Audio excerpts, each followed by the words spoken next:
Hey everyone, sorry I've been gone for so long. Had a long weekend. Went to Vegas for the long 3-day weekend, and then yesterday I was spending time with my dad. So didn't make a video, but that's okay. I have to spend time with family sometimes and have to enjoy life sometimes. But here I am with another video lesson, so hope you guys enjoy.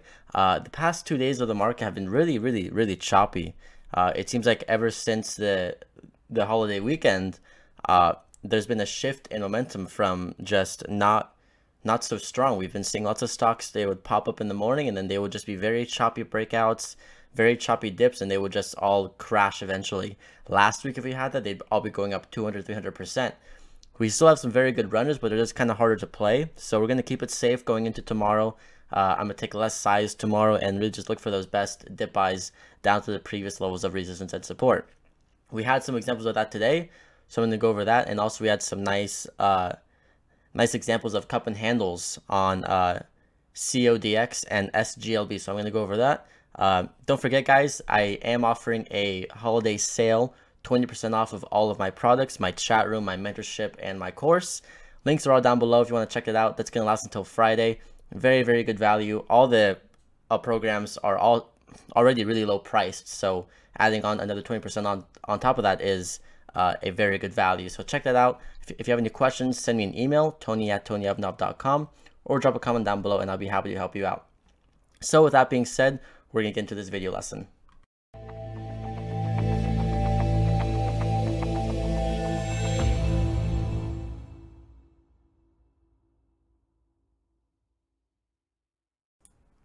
Alright everyone, so here's our lesson for today. Going to go over SGLB, going to go over OGEN, and CODX, and a few others. So just starting out, if you are new to my channel, thank you for stopping by.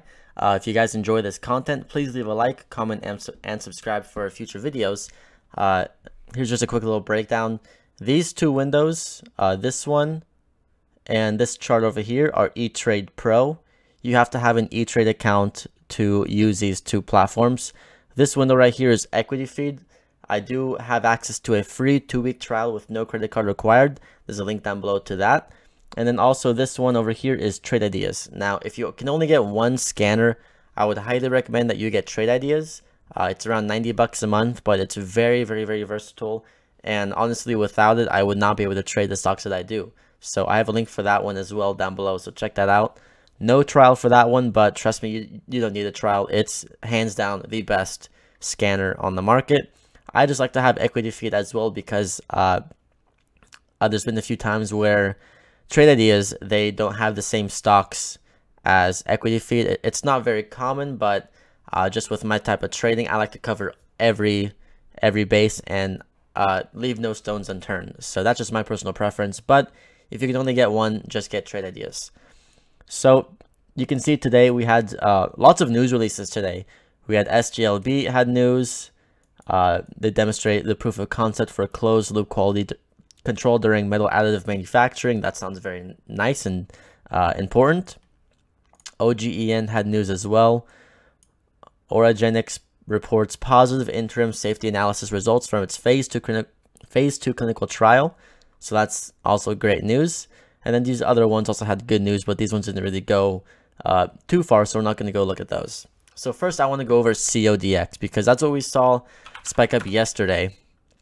CODX was a massive runner yesterday and today in pre-market. And I just want to go over some similarities of CODX and SGLB. So CODX, this one had no news whatsoever yesterday. It spiked up purely on just low float buying volume basically, and this one had a massive spike. This one opened up at $1.68 and hit a high of 327 in the morning.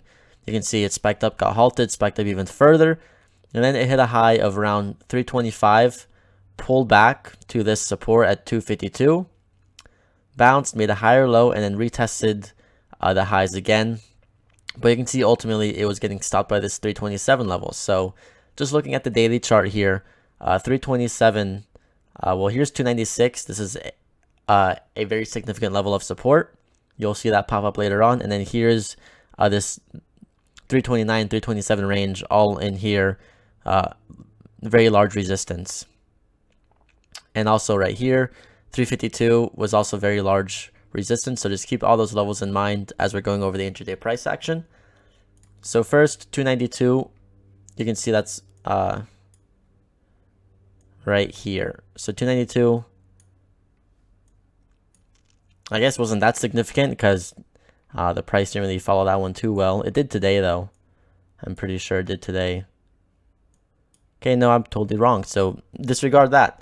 The 327 level though is obviously very important because you can see it got stopped out here, here, and in this range as well. So what happened on CODX? So this one did a triple top in the morning. When this happened, I thought that it was going to do like a cup and handle. So I did go long on this one, but this one eventually failed the double top, so I cut my loss. But this one looks like a cup and handle just by drawing this. Here's the initial spike, if I can draw.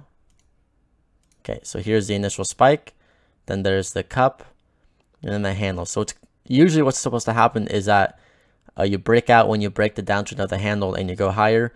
But you can see when they tried doing that, it double topped there, so that one didn't go anywhere. Broke this trend line just by connecting these two dips here, and then fell back down, but then it held the support at 252 all morning. You can see this previous level of support held once again, so this dip in the morning held in the afternoon, and you could have used that as a very good dip buy opportunity because you can see this is kind of an inverse head and shoulders here. So you have a shoulder, you have a head, and then you have a higher low shoulder. So that's a great reversal pattern. And then you just mainly when you get into this type of dip, all you want to look for is higher lows. So we get higher lows all the way throughout, and then we just squeeze on up. And then you can see this retests the high of day 2 more times. This one was kind of stubborn, but you know, once it breaks out after testing 5 times, you can imagine that there's lots of shorts who are now stuck underwater, so it's going to cause a pretty big short squeeze. So you can see it tested once again, tested one last time, finally did the cup and handle, and then finally broke out. But you can see, like I was saying in the intro, that these breakouts have been very choppy.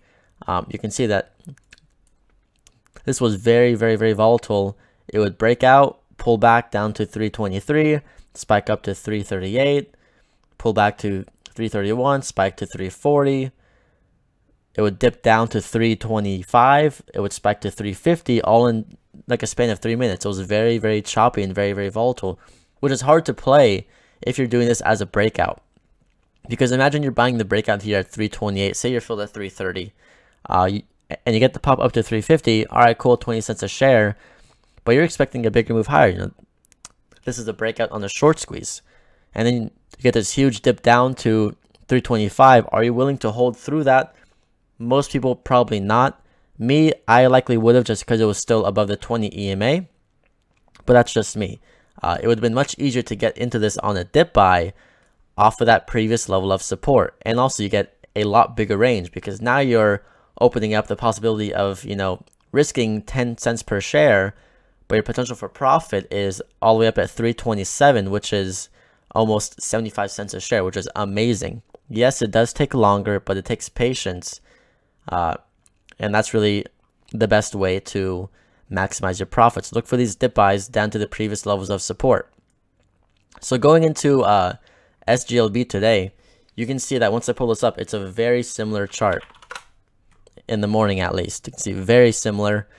However, this one did have news, so it wasn't a random spike, but same exact thing. You can see it spiked up, got halted, and it hit a high of day at around 265-ish. So we'll draw a trend line there. You can see it dipped down to 192, and now 192 is a previous level of support. So this would have been a very good dip buy there. You can see on the 23rd, its spike stopped at 197.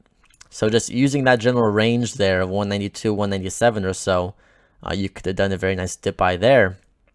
And then you can see the same exact thing happened here on SGLB. So we started making higher lows, and once you see higher lows, just draw your trend lines.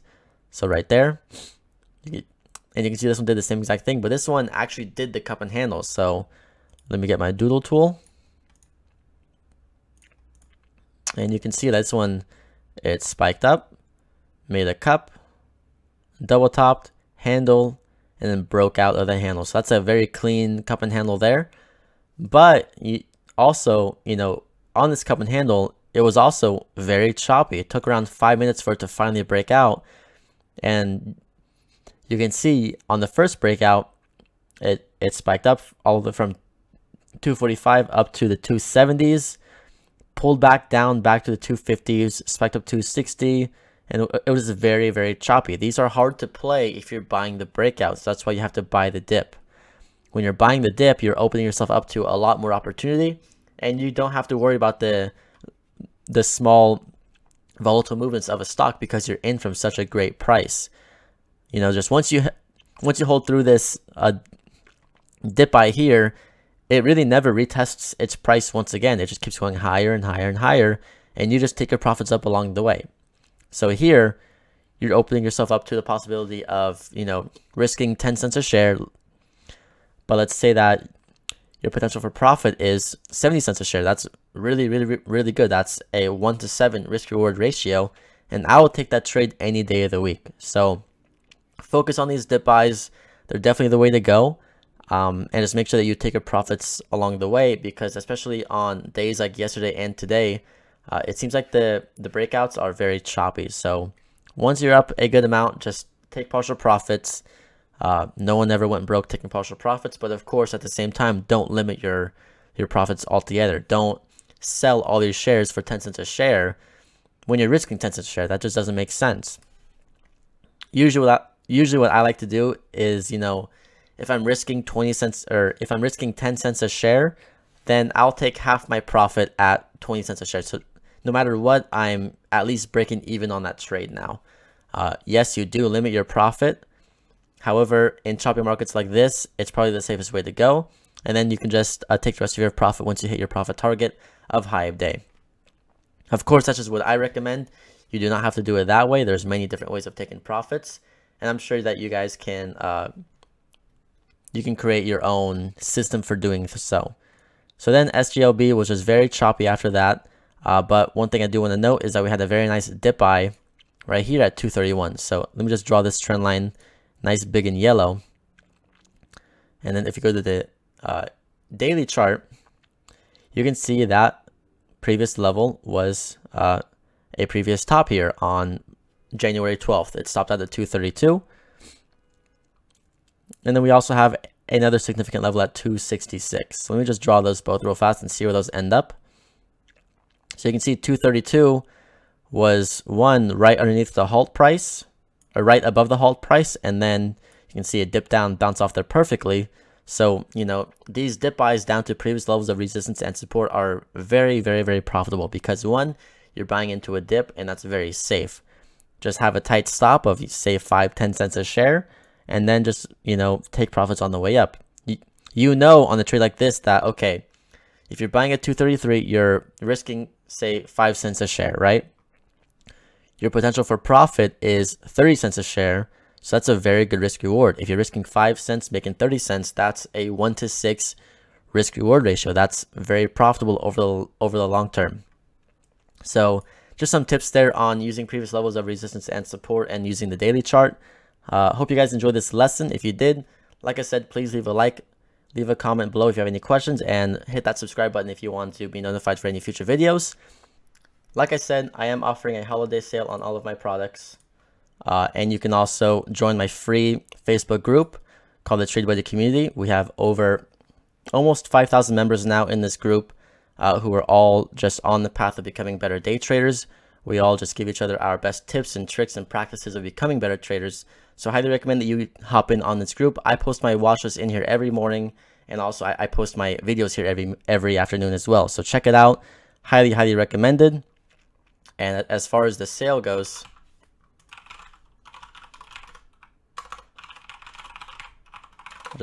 I'll give you guys a sneak peek on some of these prices. So very, very, very affordable prices on all of my chat room products. If you want to go with Trade Buddy Silver, that's where you just get access to the chat room. The lowest amount you can get is $19 a month, which is, no, actually it's $15 a month if you do the annual package. And then with the platinum package, if you want to see me trade live and get the chat room, then the lowest package you can get is only $31 a month. That's barely $1 per day, and you can really just accelerate your trading future with that. So very good value. And also, last but not least, the lifetime mentorship is 20% off. So just use code MEM20OFF and you can get those deals. So once again, thank you all so much, and I'll see you guys tomorrow.